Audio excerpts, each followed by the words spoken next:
My accountant called me on a Tuesday morning.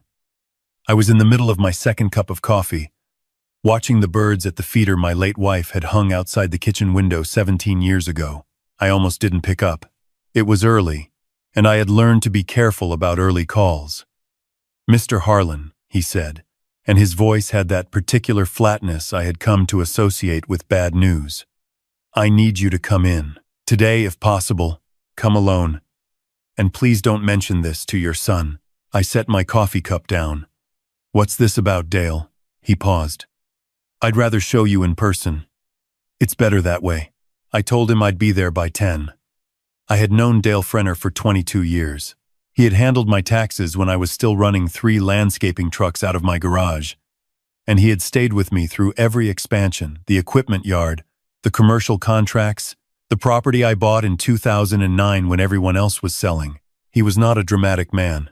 He did not call clients early on Tuesdays and ask them to come alone unless something was genuinely wrong. I drove downtown with the radio off. "Let me tell you about my son before I tell you what Dale showed me. My son's name is Kevin. He's 34 years old.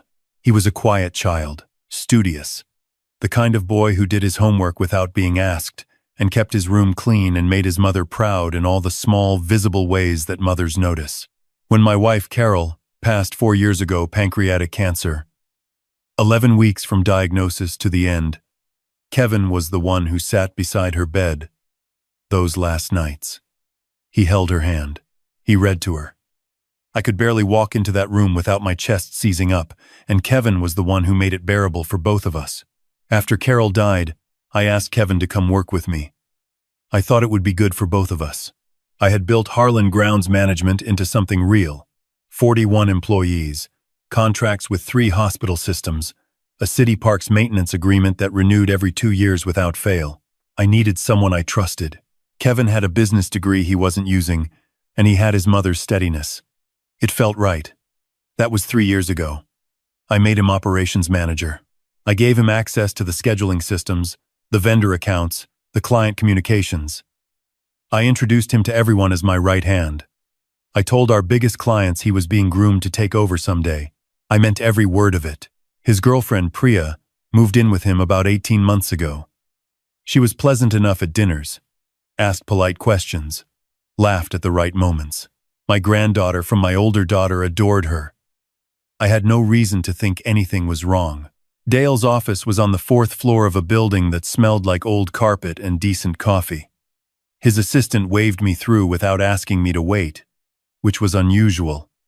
Dale was standing when I came in. He shook my hand and gestured at the chair across from his desk. And then he sat down and folded his hands and looked at me the way a doctor looks at you before he explains the scan results. "I want to show you something," he said, "and I want you to understand that I found this by accident. While I was reconciling the Q3 vendor payments, I wasn't looking for anything." He turned his monitor toward me. On the screen was a spreadsheet. I recognized our vendor payment log, the one Kevin managed. But the column on the right, the one that should have shown approved vendor names, had entries I didn't recognize. 11 of them, going back 14 months. "These vendors," Dale said, pointing carefully, "do not appear in any of your contracts. I searched your client database, your equipment suppliers, your subcontractor list. Nothing. So I pulled the actual payment records from the bank." He slid a paper across the desk. It was a bank statement, and he had highlighted 6 transactions in yellow. Each one was between $4,000 and $9,000. Each one was paid to something called Clearview Operations LLC. I had my assistant do a business registry search, Dale said. Clearview Operations LLC was registered in Delaware 14 months ago. He slid another paper across. The registered agent was a name I didn't know, but the listed business address was the same as my son's apartment. I sat with that for a moment. The air in the room felt different, like the pressure had changed. "How much total?" I asked. $63,400, Dale said. "Over 14 months. I looked at the papers on the desk. I looked at the window behind Dale's head, where the parking garage across the street was half in shadow. "Does anyone else know about this?" I asked. "No. I called you first. I nodded slowly. I picked up the bank statement and looked at the highlighted lines again. 14 months. While Kevin was sitting across from me at Sunday dinners, asking about the Riverside Hospital contract, reminding me to take my blood pressure medication. I need copies of everything, I said. And I need you to keep this between us for now. Dale was already printing. I did not go home after I left Dale's office.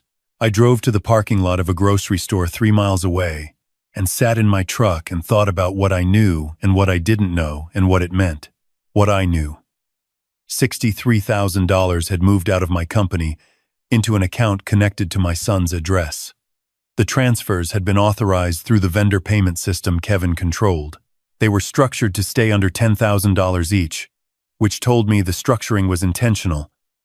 What I didn't know, whether Priya was involved, whether Kevin had been planning this from the moment I asked him to come work with me, or whether it had started as something smaller and grown, whether there was more I hadn't found yet.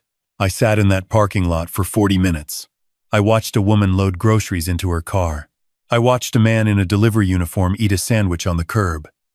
I thought about Kevin reading to Carol in that hospital bed. I thought about the way he'd hugged me at the funeral and said, "We'll get through this, Dad.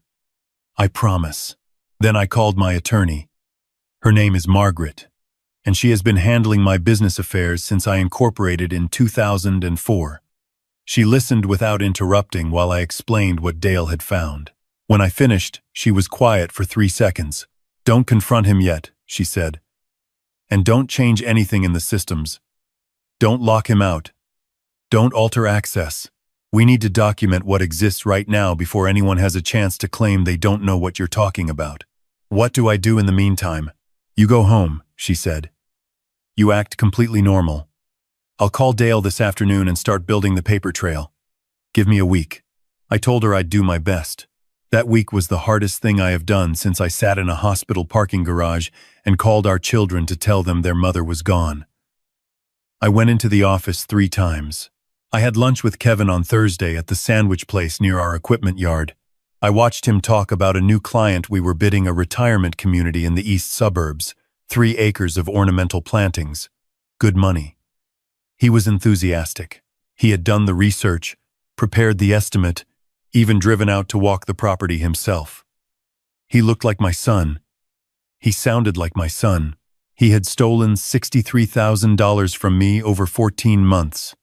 Margaret called me on a Friday afternoon, 9 days after I had sat in Dale's office. "I have everything," she said. "Dale found 2 more transactions that were missed in the first pass. Total is now $71,200. And there's something else." She paused. "We pulled Kevin's email access logs from your company server. I had your IT contractor do it. 6 weeks ago, Kevin forwarded 3 documents to a personal email address. The documents were your full client list, your 2 largest contracts, and your equipment asset inventory." I sat down. "He was building a picture of what the company is worth," Margaret said. "Harlan, I think this was preparation. Not just for the money he was taking for something larger. Like what? Possibly a valuation. If someone were trying to understand what percentage of a business they might inherit, or trying to assess what a buyout might look like, these are exactly the documents you'd want." I thought about the Sunday dinners, the way Priya asked careful questions about the company, which clients had been with us the longest, whether the city contract was locked in or year to year. I had thought she was just being interested, engaged, trying to understand my world. "What are my options?" I asked. "Termination for cause, with full documentation. Civil recovery of the funds.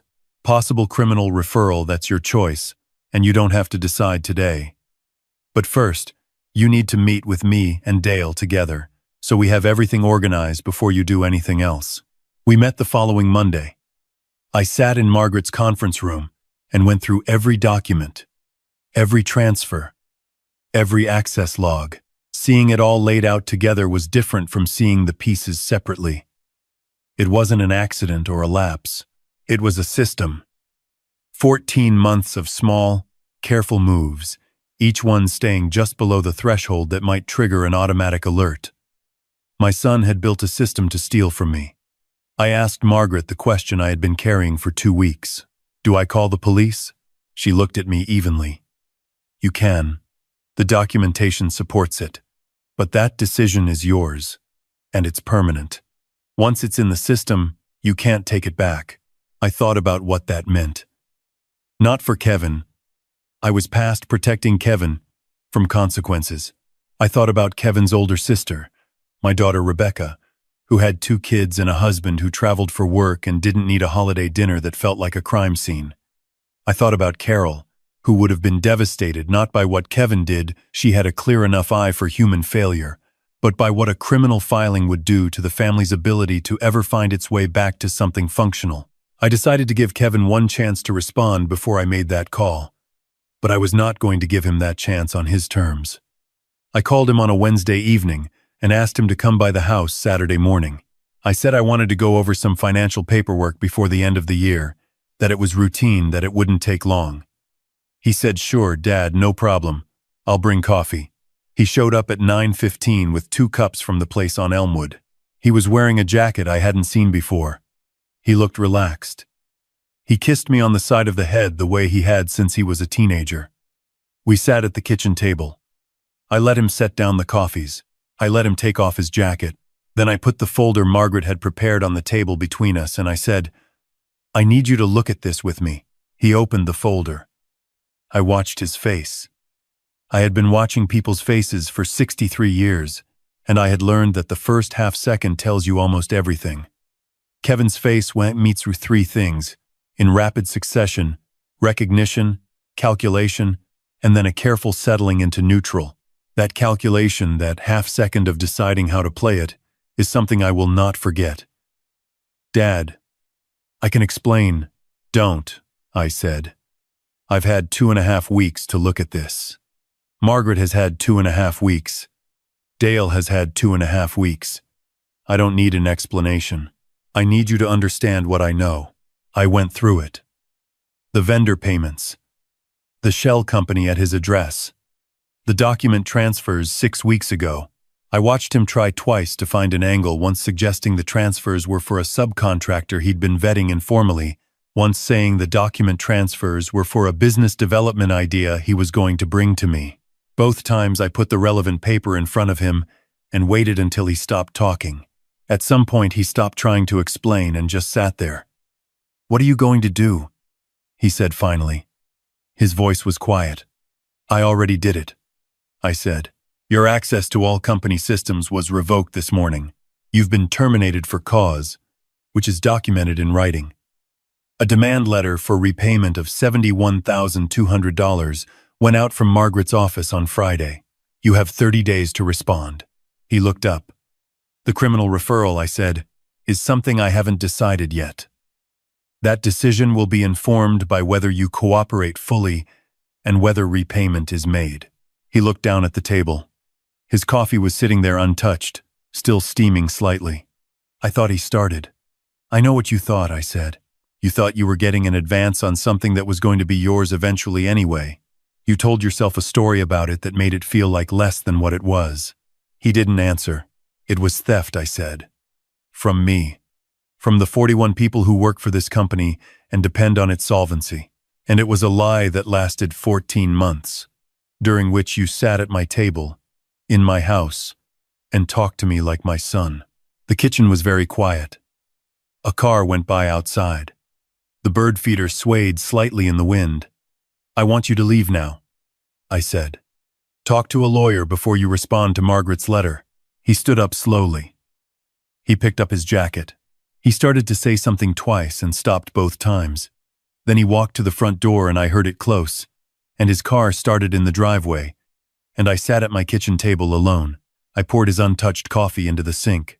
I stood at the window where Carol's bird feeder hung, and I watched 2 juncos peck at the seeds, completely indifferent to everything. I had a conversation with my daughter Rebecca 2 weeks later. I told her what had happened. Not all of it, just enough. She cried. She was angry in the complicated way that people are angry when they have to be angry at someone they love and they don't want to have to choose sides. I told her she didn't have to choose sides. I told her Kevin was still her brother. What had happened was, between him and me. "Are you okay, Dad?" she asked. I thought about how to answer that honestly. "I built that company from nothing," I said. 30 years of early mornings and late bids and equipment loans and handshakes with clients who could have gone somewhere else. Your mother packed lunches for me when we couldn't afford the diner near the job sites. I built it for our family. And when I found out someone was stealing from it, I protected it. So yes, I'm okay." She was quiet for a moment. "Mom would have been so sad," she said. "I know," I said. "But she also would have been furious. And then she would have expected me to handle it properly. So that's what I did." Kevin retained an attorney. The repayment arrangement was structured over 18 months. The criminal referral, after consultation with Margaret and a long conversation with myself, was not filed, but the documentation remains preserved, and Margaret made certain Kevin's attorney understood that. I hired a new operations manager, a woman named Christine who had spent 12 years running logistics for a commercial landscaping company in another state. She found 2 vendor contracts within her first month that we had been overpaying for years. She reorganized the scheduling system. She is meticulous and direct, and she does not take things that don't belong to her. I changed my estate documents. I worked with Margaret on a structure that is clear, legally sound, and does not leave room for interpretation or quiet repositioning. It should have been that way from the beginning. That part is on me. Some mornings I still sit with my coffee and look out at Carol's bird feeder and think about what I got wrong. Not about handling it. I handled it the way it needed to be handled. I think about the earlier years. Whether I gave too much, too easily. Whether I confused being generous with being a good father. And whether those 2 things had drifted apart without me noticing.